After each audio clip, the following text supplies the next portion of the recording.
విద్యకు పెద్దపీట ఏదో మాటలతోనే కాకుండా ప్రభుత్వం వచ్చిన మొదటి 1-2 నెలల్లోనే అమ్మ ఆదర్శ పాఠశాల కార్యక్రమం ద్వారా రాష్ట్ర వ్యాప్తంగా సుమారు 657 కోట్ల రూపాయలు ఖర్చు పెట్టి అద్భుతంగా అన్ని స్కూల్స్ లో మౌలిక వసతుల్ని తీర్చిదిద్దే దిశగా మన ఇందిరమ్మ ప్రభుత్వం పనిచేసింది.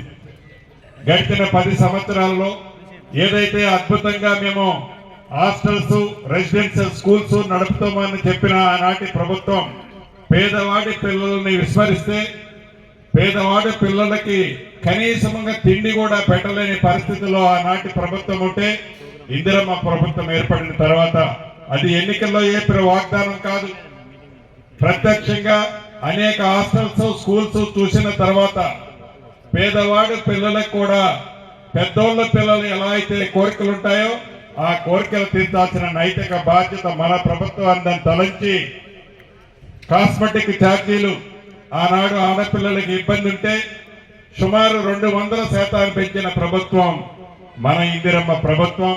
డైట్ ఛార్జీలు 40% ప్రభుత్వం పెంచిన ప్రభుత్వం మన ఇందిరమ్మ ప్రభుత్వం.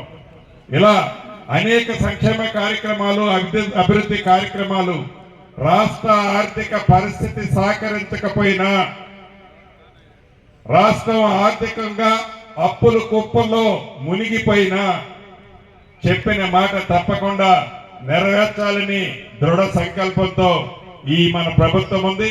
భవిష్యత్తులో కూడా ఈ కొత్తగూడెం జిల్లాతో పాటు ముఖ్యంగా హెడ్ క్వార్టర్ అయిన ఈ కొత్తగూడెం పట్టణాన్ని ఒక క్రీడా రంగంలోనే కాకుండా మిగిలిన అన్ని రంగాల్లో ఇప్పుడే అందరం మాట్లాడుకున్నాం. ఎట్టి పరిస్థితుల్లో కొత్తగూడెం జిల్లాకి ఎయిర్పోర్ట్ కూడా మన ఇందిరమ్మ ప్రభుత్వంలోనే తెచ్చుకుంటున్నాం.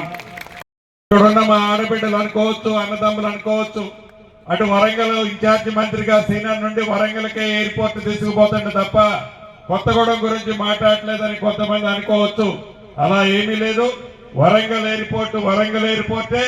కొత్తగూడెం రుద్రంపూర్ ఏరియాలో ఎయిర్పోర్టు మన కొత్తగూడెందే.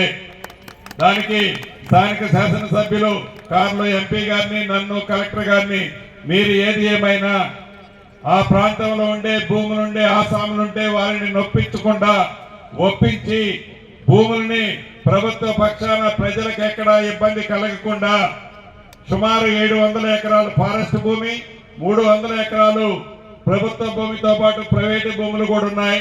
వారందరి సహకారంతో రాబోయే కొన్ని నెలల్లోనే కొత్తగూడెంలో కూడా కేంద్ర ప్రభుత్వాన్ని ఒప్పించి మెప్పించి ఎయిర్పోర్ట్ కూడా మన ఇందిరమ్మ ప్రభుత్వంలో తీసుకురాబోతున్నాం. వీటితో పాటు అనేక మౌలిక వసతుల్ని, ఎందుకంటే కొత్తగూడెం అంటే సింగరేణి, ఈ సింగరేణి ప్రాంతంలో పొద్దున్నే బయటకు వస్తే ఏ రకంగా ఉంటేదో వేదిక మీద ఉన్న మాకే కాదు మీ అందరికి కూడా తెలుసు.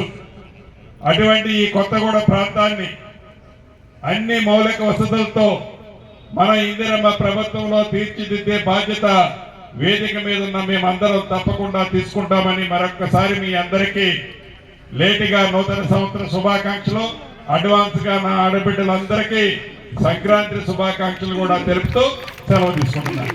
Thank you very much.